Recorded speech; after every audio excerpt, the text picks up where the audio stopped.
The moment is here, you can stop your search. It's Comics by Perch. Hey everybody, this is Perch, and looking forward to doing more comic reviews. Comic reviews don't get a lot of traction on my site, but I'm not making these videos for hits. I go a long time without looking at the analytics of what I do. I used to look at them a lot, not because I was interested in the growth, because it was just interesting to see where people were coming from, what they were clicking on. I was interested in that aspect of the analytics, like what's the path of how long are people watching, when are they ducking out, all that kind of stuff.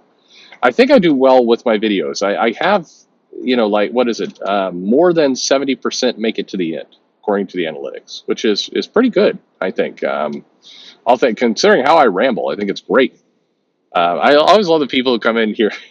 Hey, Perch, you need to edit your videos and read from a script and all that kind of stuff. It's like, okay. I mean, yeah, you're right. That would make it better. But anyway, the reviews don't do very well. But I like them. I like to do them, particularly older stuff. But new stuff as well. They're just more time consuming. So hopefully we can get into there. But here's a question about a recent comic, and it's a comic I enjoyed quite a bit. So here we go. Hey, Perch. I was really hyped for the return of the Rons to Silver Surfer, but something felt off on the art. You're right, but we'll get to it. When I'm no artist, I can't draw a straight line with a ruler, so if my critiques make no sense, I apologize in advance. When I think of Marvel comic characters, I think of Ron Lim's art, but something is different. I don't know where the split on art is from penciler to inker, but the art just looks rushed, less detailed, kind of smoothed over, but not in a good way. Is it the inker that makes such a huge difference? Is it how comics are inked and the paper they're inked on today versus the 90s? Is Lim's work simply not what it used to be? Or am I just crazy and the art looks just like the Silver Surfer I loved in the 90s? So I like that comic a lot.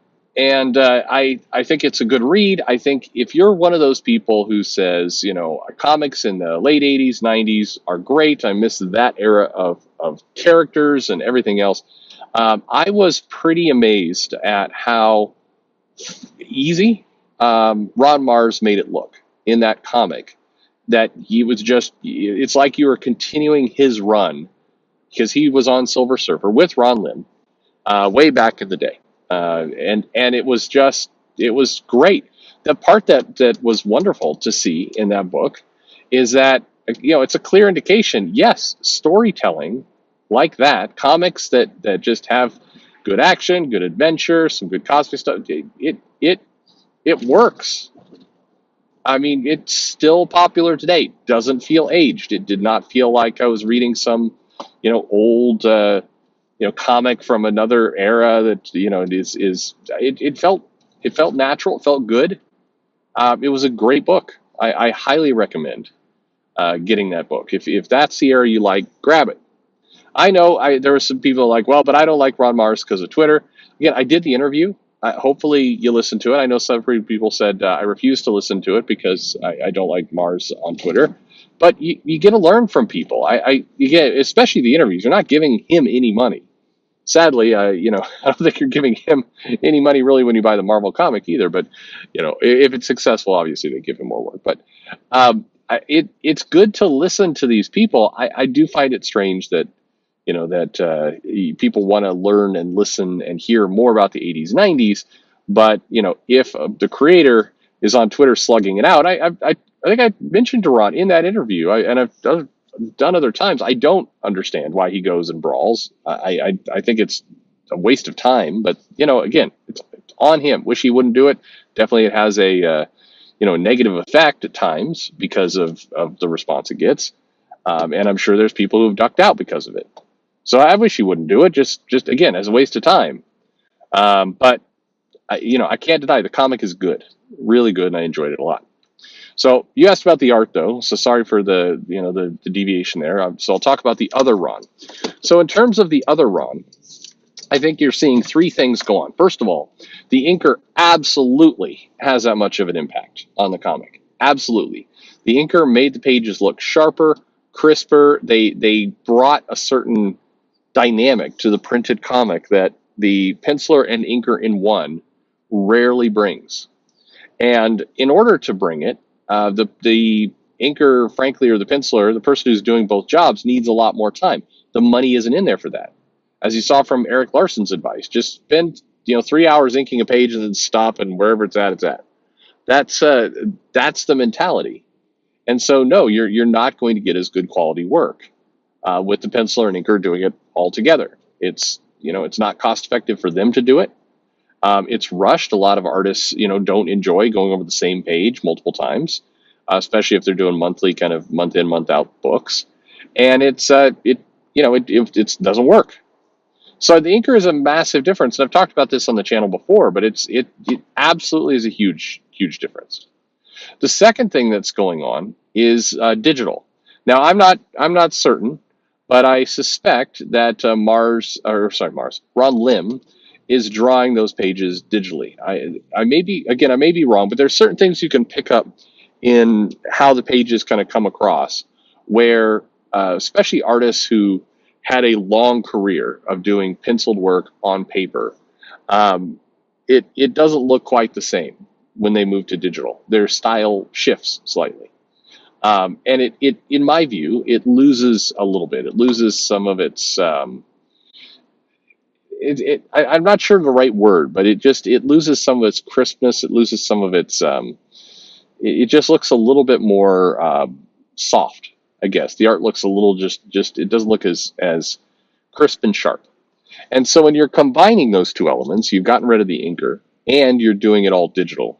I think you tend to lean more on colors, and if you remember in the 90s, I remember seeing this really clearly in the X-Men. A bunch of comics were doing it, but it was most jarring in the X-Men. So Joe Mad, great artist. I really appreciate his style. He was bringing this kind of manga influence into comics, where very early, before a lot of other people did, and the colorist or the studio that Marvel was using for some of his X-Men books it felt like they had just discovered Photoshop, because they started putting in filters into it. There was an issue with I think it was a 2-part story with Angel and Psylocke, and I hope it was Joe Mad. It may have been Cruz, but I think it was Joe Mad.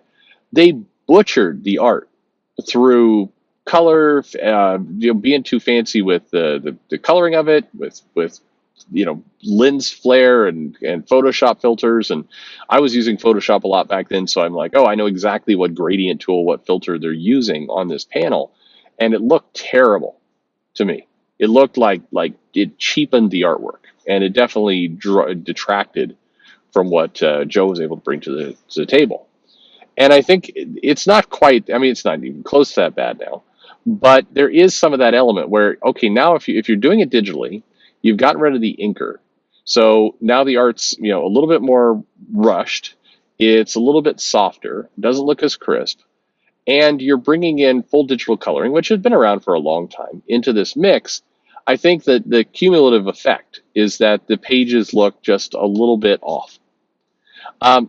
Now, there are people out there today that I've met who prefer the new style to the old style. They feel the old style was a little bit too kind of too sharp, that things looked uglier in terms of characters, and then the evolution of comics have improved.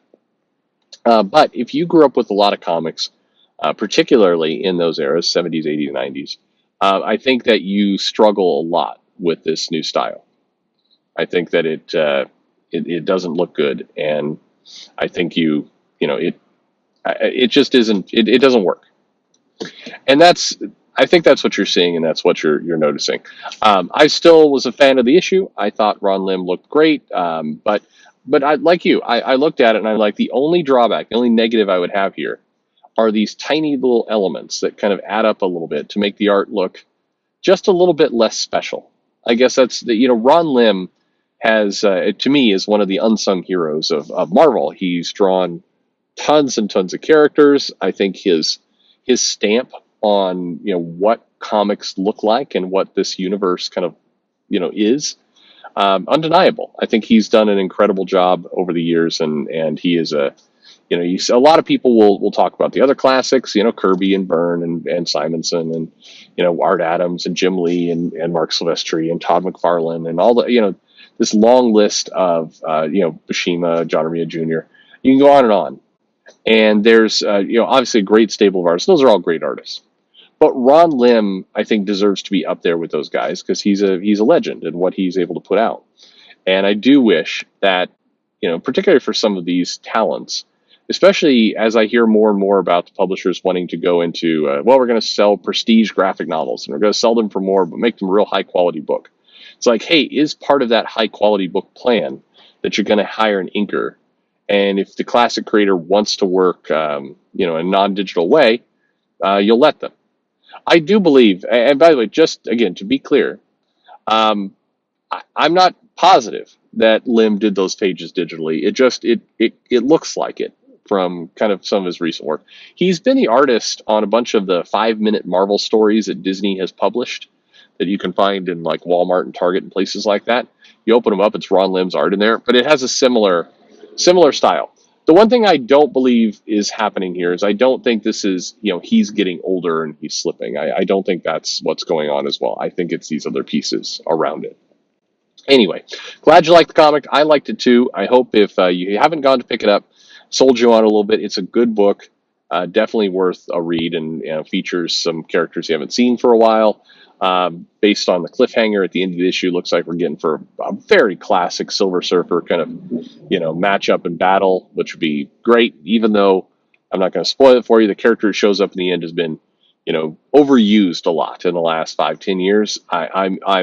I'm here for it with this. This is where, definitely an exception will be made, and this is where I would like to see that character and would like to see a good, nice space battle. And feels like Lim's going to give it her. Feels like Lim and Mars, the Rons. It feels like they're going to give it to us. So let me know what you thought of the issue in the comments below if you read it. Let me know your thoughts on the general topic and where things are going in art. And thanks for listening.